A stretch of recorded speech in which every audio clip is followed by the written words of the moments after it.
How do you know if you can trust in a relationship?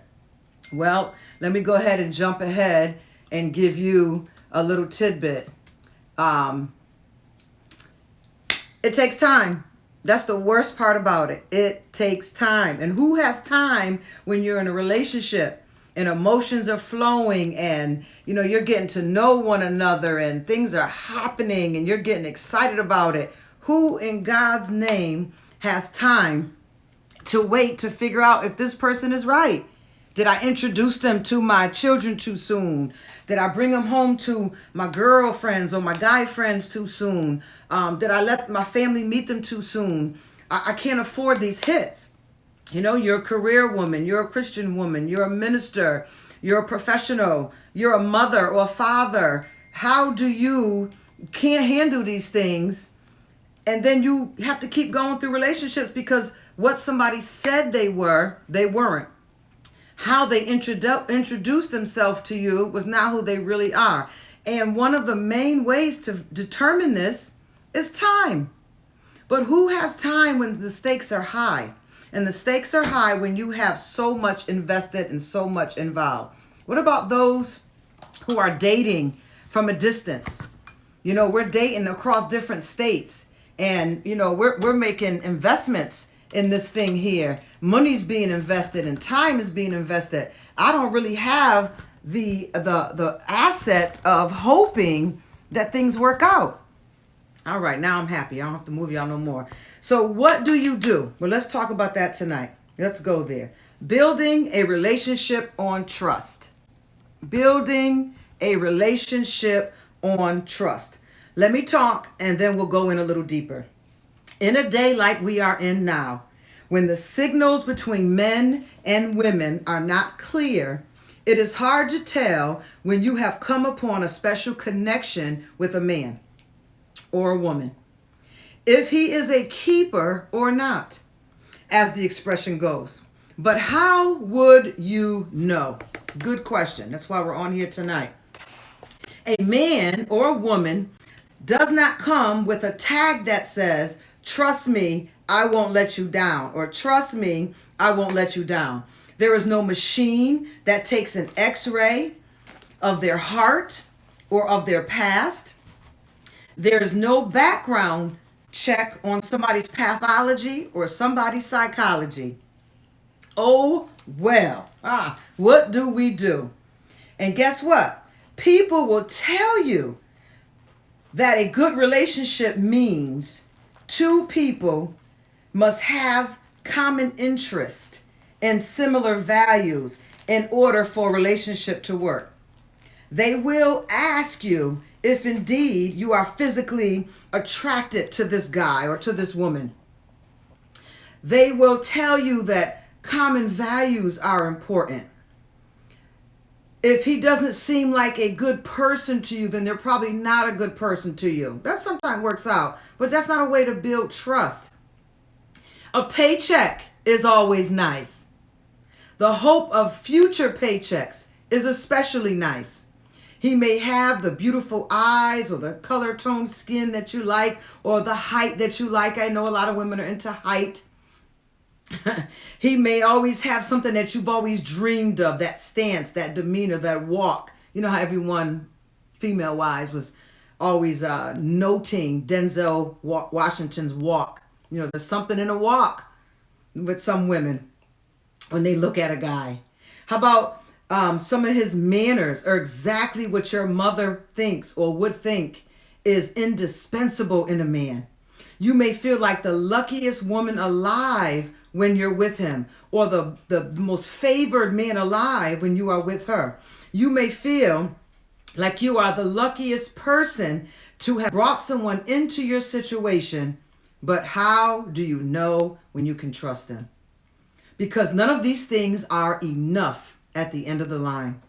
And all of it put together does not get at the exclusive quality that all good relationships have in common. Stay with me. In other words, you can't build anything with a man or woman for the long haul that is not infused through and through with trust.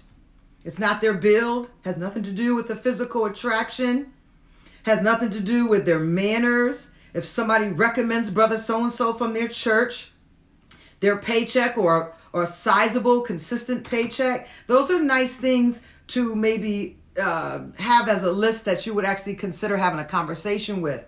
But trust doesn't always come with a paycheck. Trust doesn't always come with a church man or a church woman. Trust doesn't always come with good manners.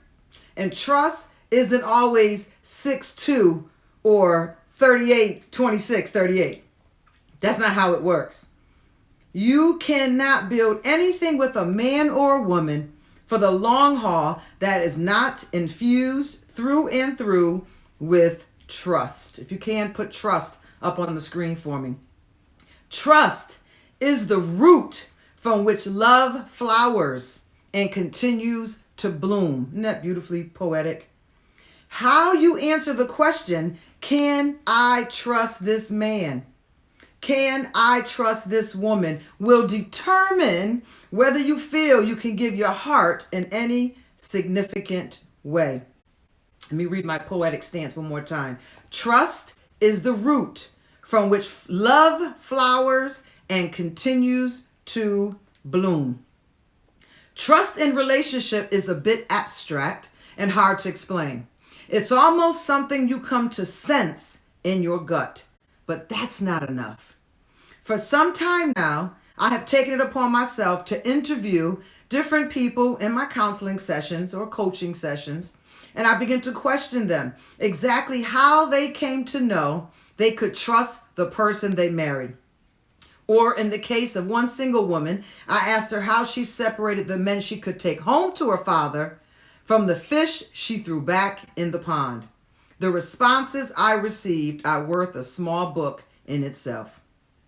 Number one, here's tip number one. Does he mean what he says? Does she mean what she says? These are the things that we need to build trust on. If we had the scales here in front of us and we would put to trust or not to trust, I'm going to give you a weight for each side of that scale tonight. And you're going to tell me, or more importantly, you're going to tell yourself where the scales are tipping in regards to the person you're currently seeing, currently considering, the one that you just split from, or perhaps a nugget in your basket. So when that particular one does show up, you will have something in your pocket in which to measure someone's values, principles, and their trust, their integrity on. Number one, does he or she mean what they say? Let me expound. As simple as it sounds, a woman's most common response about a man they can trust wraps up in this one thing, is that he does what he says and says what he means. Hallelujah. That he does what he says and says what he means. There is something quietly reassuring about a man who, when he tells you he'll call you before dinner, actually picks up the phone and calls you. When he says he'll come by tomorrow night, actually shows up. Or if he doesn't, he has a very good explanation for it, and he hasn't been explaining himself away the last 3 and 4 times either. Watch for a basic congruence between words and feelings and actions. Write it down. Watch for a basic congruence, trust, between words and feelings and actions. Words, feelings, and actions. See, this is why God did not want us to have sex before we were married, before we made promises, because sex will often influence our feelings. It will actually alter our emotions, and then a sense of discernment is thrown out the window, because that was the purpose of sex. Sex was supposed to be for people who already made up their mind they're going to trust one another. They're going to commit to one another, that they're going to be in this together with one another. So this was the caveat to making that a commitment. Like, there's a lot of beautiful women out there, but I'm going to commit to this woman. And when you have first time sex with her, it's like a drug that you just hope you get that same high from every single time you use it. And hopefully you will. But because we have explored too much before the commitment, we've got such a dynamic of confusion going on right now. We've really made relationship, dating, courting, premarital, anything just that much harder on ourselves. So watch for basic congruence between words, feelings, and actions. And sex before marriage will alter all three of them. It will alter feelings, words, and actions, because you will find yourself settling for things that you said before, I will never settle for this again. I'm making this promise to myself, and I'm not going to break this promise because I made it to myself. All of that will be thrown out of the window because of feelings, words, and actions. For example, let's go. A man says he thinks you are the best thing since sliced bread. You hear the words, and he may be looking deeply into your eyes when he says them. But do his actions match his words? Does he treat you like a man would treat a woman he really cared for? You know, we know R. Kelly crazy and he got his issues.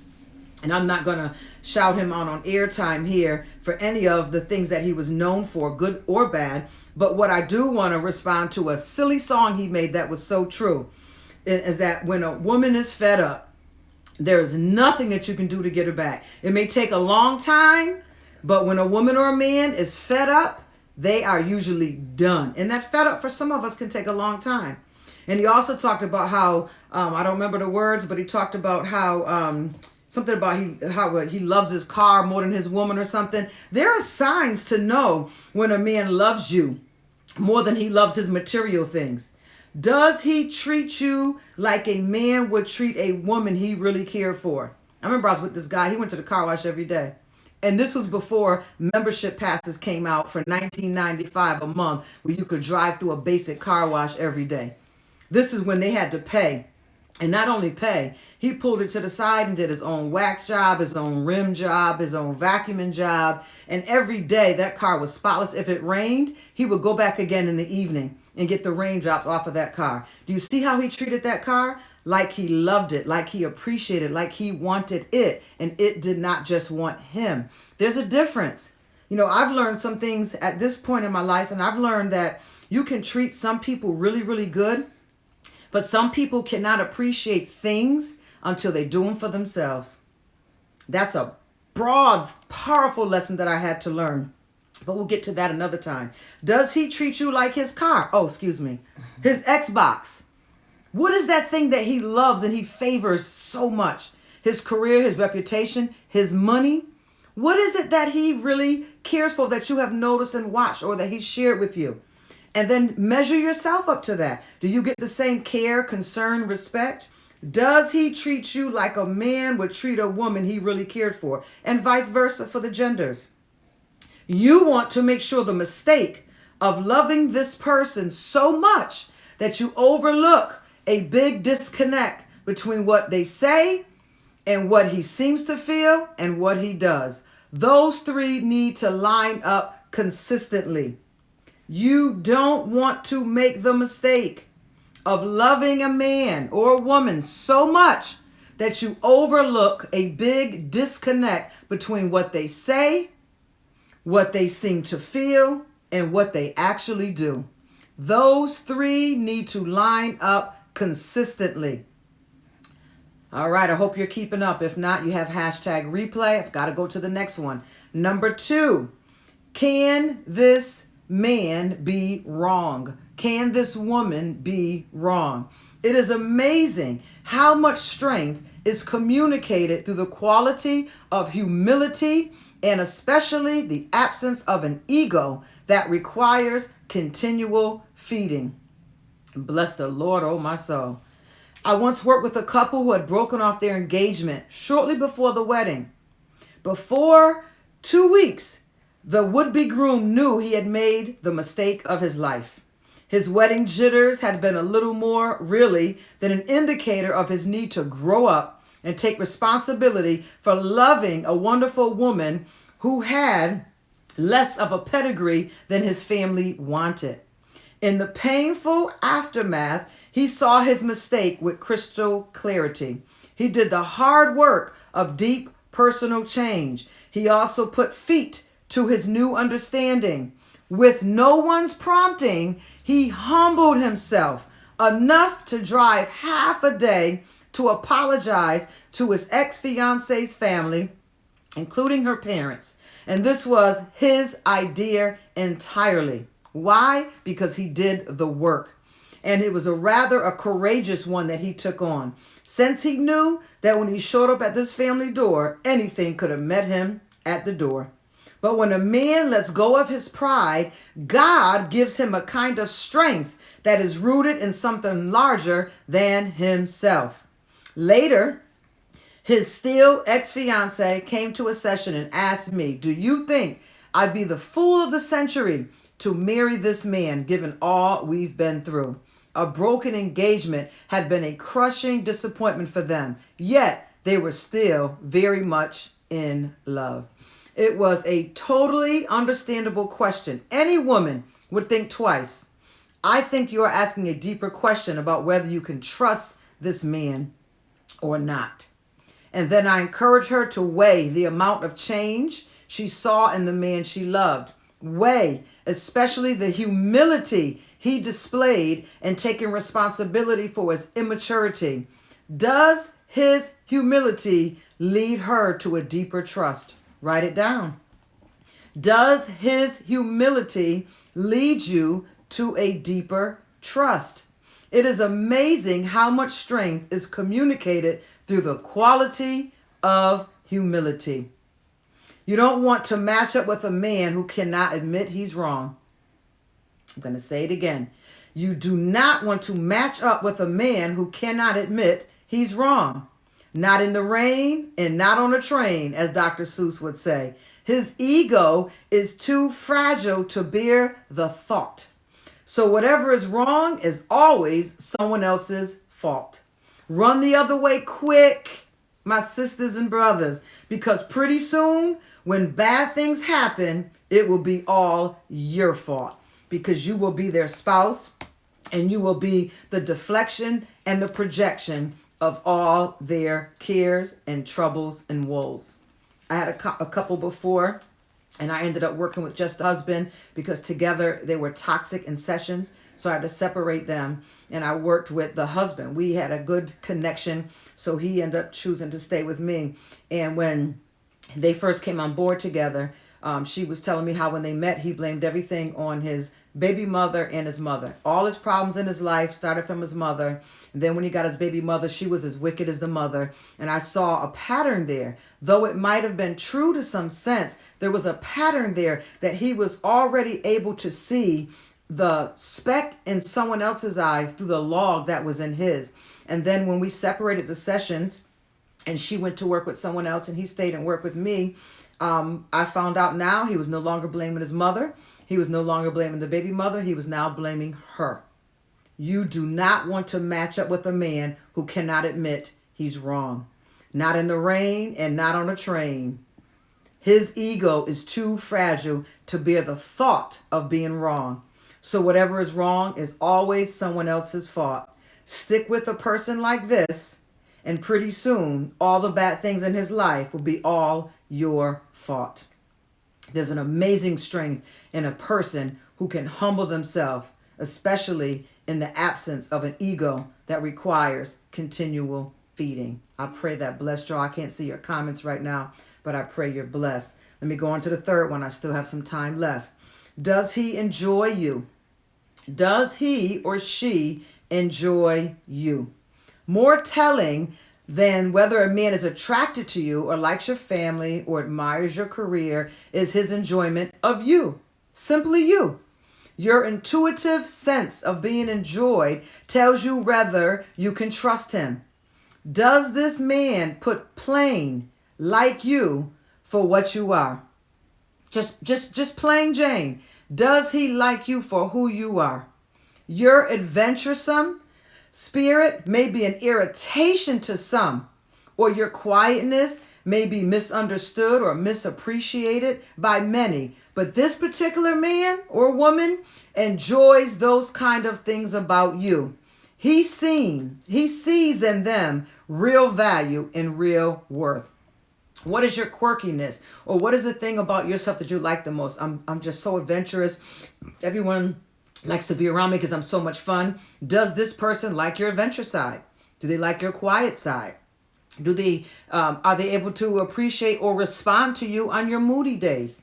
Do they plain and simple like you for who you are? Does he enjoy your mind? Is he intimidated by your intelligence? Did he wish away all of your philosophical bents? Are you able to sense that you can trust this man with a crucial aspect of yourself? In the world of counseling, I have noticed that the question of being enjoyed is the one that most often brings a person to tears. Does your father or your mother or a good friend or the man you married or anyone on the planet just plainly enjoys you as the unique and gifted and flawed and sometimes failing person that you are? I've asked this question to so many in my sessions, and if you do it, be prepared to hand out the Kleenex, because all of us long to feel that someone knows us deeply and still loves us truly. Is there anyone that you could write in your journal right now that you know simply and plainly enjoys you, your unique and gifted ways, your quirky ways, your flawed ways, and even your failing ways? Is there one person? Being enjoyed by someone is very close to feeling really loved, perhaps as close as we get in this life. That's why we long to take pleasure in God and for him to take pleasure in us. And we will always want this from any man to whom we give our hearts. Powerful. Wow. This is good. I was reading this earlier and I'm like, oh my God, I got to go on. I got to go on to the delegates. I got to connect with the soulmates tonight. So what am I on now? Does he mean what he says? Can he be wrong? Does he enjoy you? Number 4, can he take risks for the sake of love? Can he take risks for the sake of love? To love a woman well requires that a man move out of himself and his own frame of reference. He steps outside himself into a territory that feels as uncharted to him as anything Lewis and Clark faced when they ventured into this great Northwest. A genuine relationship with a woman to whom he commits himself, body, soul, and spirit. It at once amazingly attractive and yet mildly terrifying, though, of course, few men would admit it. In a committed relationship, a man will have to do battle with feelings of inadequacy that appear regularly and out of nowhere. Taking risks for the sake of love tells you that a man is willing to engage in this battle. Did you hear that? Did you hear that point that shows a little vulnerability about men that maybe us as women were not aware of? In a committed relationship, a man will have to do battle with feelings of inadequacy that appear regularly and out of nowhere. He has these feelings of inadequacy in the relationship. And it doesn't mean you did anything or he did anything. They just appear out of nowhere, because taking risks for the sake of love tells you that a man is willing to engage in this battle. Let me read a story to you. Cecilia's story helps illustrate this. Of all the men Cecilia ever dated, Joel, an insurance broker with a love of all things aesthetic, poetry, painting, books, classic architecture, was the one with whom she felt the most instantaneous connection. Dating Joel, however, was like dancing in tandem with a phantom. He would call her when he came to town, take her out for an expensive dinner, and genuinely marvel at her intuitive ability to see into his soul. "You rattle me to my toes," he'd say, and I love that. Then he would disappear, just disappear. into a haze of work and travel, punctuated with warm and cozy emails, but nothing more. He would get close and then he'd get scared and then drop off the face of the earth. That was his perpetual cycle. Cecilia hung in there because she just plain liked the guy that much. He was a wonderful man in many respects, but he was content to sample only. Are y'all being somebody's sample? Is there anybody that's been a sample? Or you did someone else that way? Are you content with just sampling? Are you content with someone just sampling from your heart and your soul? He would get right up to the edge of making a commitment to a relationship he clearly valued, and then he would walk back from taking the actual risk that love entails. One night over coffee and dessert, after his declarations of how much he enjoyed an evening in her charming company, she pointed out his pattern. You know, I feel like a treasured bottle of wine to you, and you're content to simply pour a glass and then put the bottle back in the rack until next time, she said as gently and truthfully as she knew. The color of hot pink slowly crept into his face. Her comments made him mad. He blew his cover. He had never had a woman call him on a pattern of toying with her before. Are you being toyed with? Of reeling her in emotionally and then running away. If Joel simply could have owned his struggle to take a risk, he might well have overcome it. But he moved the other way, back into the world of pretense and pretending. When Joel called her a year later, he was still looking merely for a tasty sample. This time, Cecilia declined. More power to you, Cecilia. A man you can trust will have a different response.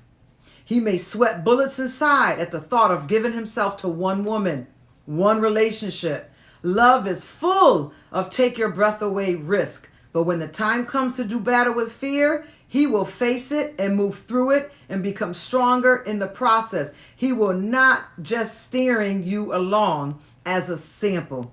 A real man knows what he really wants and what he really loves and what he's really willing to test his ego and his fears with.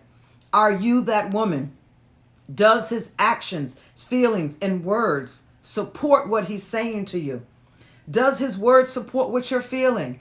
Do you know how many young women I meet with and he said he didn't want to have children, but when I got pregnant, he seemed happy about it? You just ignored the words for your own feeling. And then we get into trouble. I think I have time for one more. The most essential X-ray. The most essential X-ray. Let's see how many I got left. I only got another one left, so maybe we can make them both. The most essential X-ray. As I said earlier, we all wish for a machine that could X-ray a person's heart. It would make trust much easier. The Bible offers not an X-ray, but a set of scales that weigh out the character of a man. It's like saying, don't move forward in a relationship where these red flags are present. If you do, you'll find yourself skating on ice too thin to support you. The basis for trust will not be there. If you have even a passing acquaintance with the Bible, you will have heard of the Proverbs 31 woman. Come on, we all have been measured up or measured down by the Proverbs 31 woman. She represents the highest ideals a man could hope to find in any woman. Let me make a side note here that studying Proverbs 31 in the Jewish text defined that this was not one woman. This was the great aspects of many women that they combined all in Proverbs 31. Just in case you were measured against this woman and found that you can't even get up in the morning or make his name great at the gates, or you can't even sew or hustle anything on the side. This was a great point about many different women combined in a Proverbs 31 woman. But stay with me. She represented the highest ideals a man could hope to find in any woman. Most of us miss is the very beginning of Proverbs 31. We miss the first 9 verses of chapter 31 that describes the man who is worthy of such a woman. Or you might say these verses describe the essential starting points of what will become solid character in a man. Three characteristics in particular are pointed out here in the form of a mother's advice to her son. Number one, do not spend your strength on women, your vigor on those who ruin kings. In other words, beware of the man who is a womanizer, who needs the constant attention of a woman in order to function well. Look out for the man whose sense of self is wrapped around some woman's ankles, who can't be alone and without a relationship, who measures himself by the gleam of approval he sees in her eyes, whoever she is. This tendency in men is so common that their first admonition out of this wise mother's mouth is, don't spend your strength on women. Even great men are destroyed this way. A man who gives his heart to God first will be able to love and serve a woman without being dependent on her. He is standing on his own 2 feet because he knows what it is to bow his knee and his will before a living God. Number 2, it is not for kings to drink wine, nor for rulers to crave beer, lest they drink, and deprive all the oppressed of their rights. What does this mean? This is the scale of addiction. You can't build a lasting relationship with a person who is controlled by substance, because the addiction will control you both. Let me back it up. This is the scale of addiction. You cannot build a lasting relationship with a person who is controlled by substance, because the addiction will control you both. Even a king will neglect to do the one thing he is most responsible for, to tend to the needs of the poor and the oppressed. Brought into the realm of relationship, this is saying that you can't hope for much from a man who is overcome from within. As anyone who has ever been in love with someone in the grip of addiction will attest, it's like trying to hug a shadow. God bless us tonight. Number 3, we're working Proverbs 31. Speak up for those who cannot speak for themselves, for the rights of all who are destitute. Speak up and judge fairly. Defend the rights of the poor and needy. This is the mother's one prescription, one positive teaching. She is telling her son something terribly important: how to use his strength as a man. He is to be a man for others, a man to make things happen for those he influences and touches. Is the man you're interested in, is he a great influence on anybody? Is he touching and changing anyone's lives?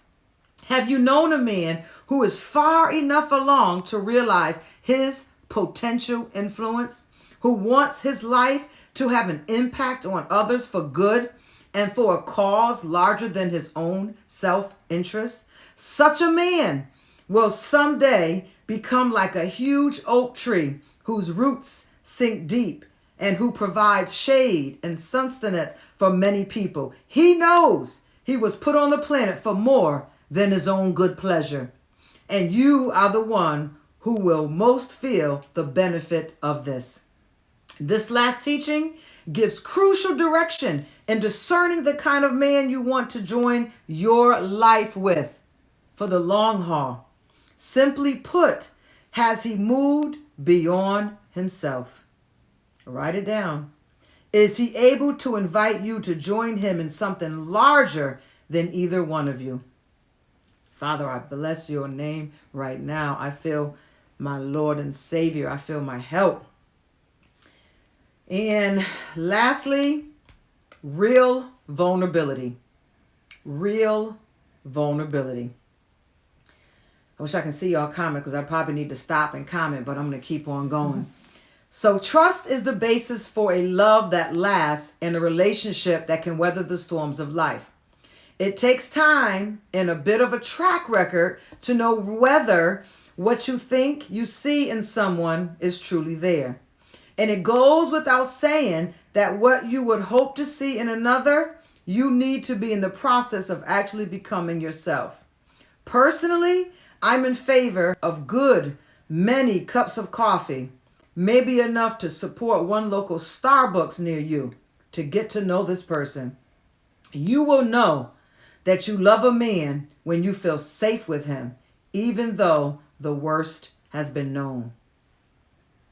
Oh my God, I can hear the married folks on here now.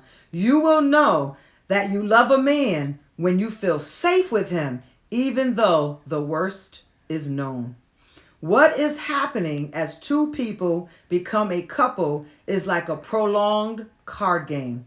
It takes a while to share your cards with each other. You each have in your hand a big deck full of past, present, and future cards. This deck includes a lot of interesting stuff, like how you felt about going to a new high school, your senior year, and where you have been hurt, and what scares you at 3 a.m. in the dark. Some of those cards have to do with the things you love and the experiences you hope never to repeat. Some cast way into the future, the hopes and the dreams you may only be beginning to admit even to yourself. A few cards are tattered and frayed and probably hidden behind other ones you think are prettier. At some point in this fascinating interchange that takes place over weeks, months, maybe even years, all the cards you know in your hand, some you don't know yet, need to be laid out on the table. The good, the bad, and the wish it had never happened ones. This is the picture of vulnerability, which is the emotional fuel that empowers trust. Vulnerability is the emotional fuel that empowers trust. The root of the word vulnerability is worth paying attention to. I bet you didn't know this. The root of the word vulnerability means able to be wounded. Able to be wounded. Are you able to be wounded? It is the opposite of self-protection and the feeling that you always have to put your very best self forward. In the beginning of a relationship, the only self we can offer is our best self. The one that has been most applauded in our past, our dazzling intellect, our stunning good looks, our deep spirituality. But it must go further. It must move into the places that feel more vulnerable or more able to be wounded. We may be met not with applause and approval, but with the stale taste of rejection. And that's the risk. You will know that you love a man when you feel safe with him, even though the worst is known. You will feel that you can trust each other when you sense that the best God has put in you is celebrated and enjoyed by that person. Vulnerability of the heart is always supposed to precede, by a long shot, vulnerability of the body, which is another euphemism for sex. It was such a great gift with this other couple that I had shared this with, because they would not let sex be allowed to preempt their intricate dance of getting to know each other. Sex did not take over their card game. Sex did not take over their words or their feelings or their actions.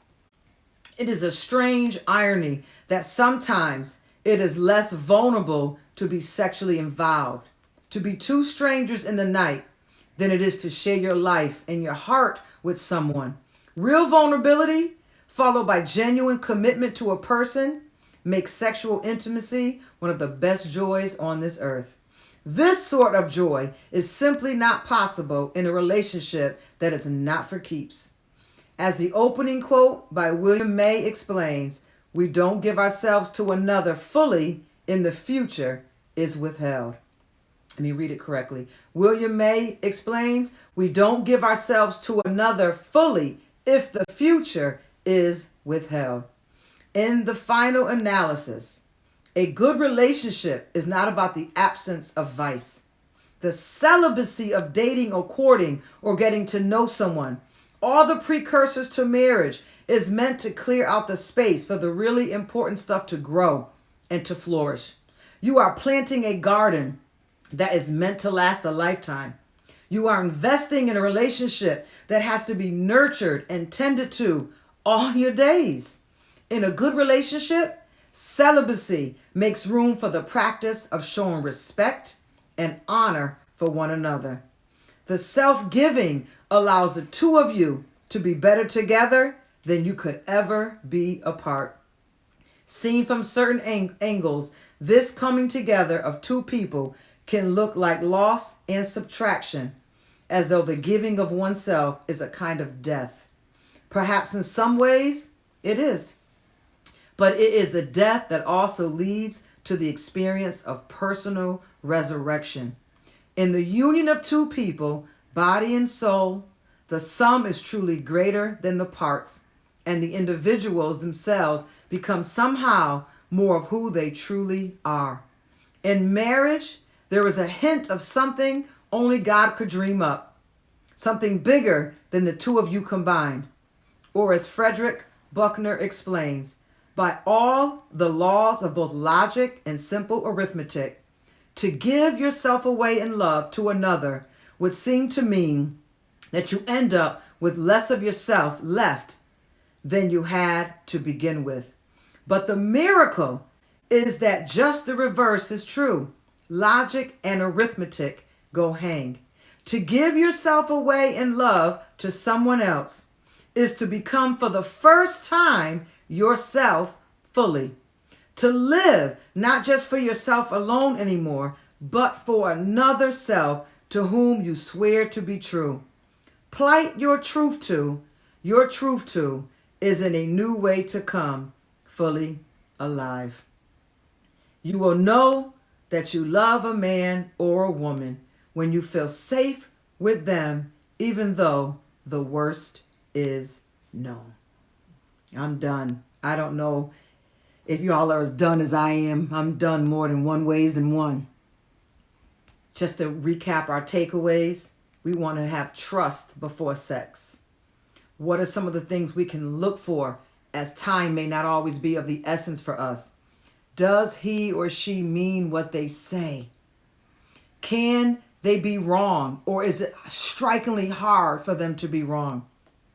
Does this person simply enjoy you, the real you, without the eyelashes, the hair, without the painted eyebrows, without the butt pads and the girdles and the silicone bras and everything? Can they see you jacked up? Can they see you when you're not nice and morning glory's not all over you? Can they see you that way? Do you like yourself enough to let them see you that way? Can this person take risks for the sake of love? It's not hard. It's not easy for a man to choose to be with one woman. But when this man does he respond to you that he's willing to tackle on all his insecurities and all his fears for you? And then remember Proverbs 31. The Bible is a great help to be an essential x-ray for us. And then we want to break it all the way down in the end to real vulnerability. Do you feel safe with him even when the worst is known? I'm going to drop you a couple of reflection questions. If you want to email them in, we'd love to look at them. Number 1, think about the men you have known. What has been true of the ones you felt you could trust? Number 2, how much are the traits of humility, courage, freedom from addiction, and living for something larger than yourself a part of your own life? Which of those do you most want to see growth in, and why? Number 3, when have you felt enjoyed by a man for who you are? And how would you describe the experience? What kind of impact did that have on you? Number 4, when you think of genuine vulnerability with someone, which word best describes your gut response? Fear, longing, mistrust, joy, or shame? What did you feel with genuine vulnerability with someone? And the last question to ponder, in terms of what you felt and understood, as we went through this lesson tonight, how would you evaluate any relationship you might currently have with the opposite sex? Well, that's it. I'm done for tonight. I got to go ponder on some things myself with those that I pray for and counsel for, and always perfecting myself on the potter's wheel by the Holy Spirit. We have one more lesson left, and this last lesson is called The Making of a Man. The Making of a Man. Heavy and deep stuff. If you'd like to email me, you can email info at SuzanneMHoward.com. Visit the website, SuzanneMHoward.com. Please subscribe. We've got Soul Detox 30 days coming up in January. I'm debating between three group sessions, group trainings that I want us to go through. So get excited, be prepared, pick out your best chair, get yourself some new pajamas, maybe some slippers, maybe a throw. You definitely got to get a journal for a Soul Detox 2021 and something nice to write with. And we're going to do some personal development work on ourselves. We're going to have assessments that got to be turned in once a week. And we're going to constantly watch how much we grow over a 4-week period of time. But my time is up for tonight. I hope you enjoyed this lesson. I hope you replay it and replay it. I hope you subscribe to our YouTube page, because this work deserves some encouragement. And when I see the subscriptions come through, the emails come through, the DMs come through, it is definitely an encouragement for me, especially those who I've seen been recycling my work online. When I see it, I'm just shocked. And I actually listened to one myself, and I said, wow, this is pretty good stuff. And it blessed my soul. So thank you, Minister Ebony, for reposting some of the diary confessions, Oh My Soul, and posting some of the solutions that I do in the morning, the leadership stuff that I do. Just thank you so much. You all be surprised how much the encouragement goes a long way. You probably didn't even think you were encouraging, but you are. So thank you all. I'm going to sign out for tonight. I look forward to hearing from you. I'll be on again. I can't give you a date. My life doesn't give me the benefit of giving you a date, but I'll give you notice. I'll give you a few hours notice like I did today, to have you prepared. All right. God bless you. I'd love to hear from you. I wish above all things that you prosper and be in good health, even as your soul prospers. God bless you. God bless you, and good night.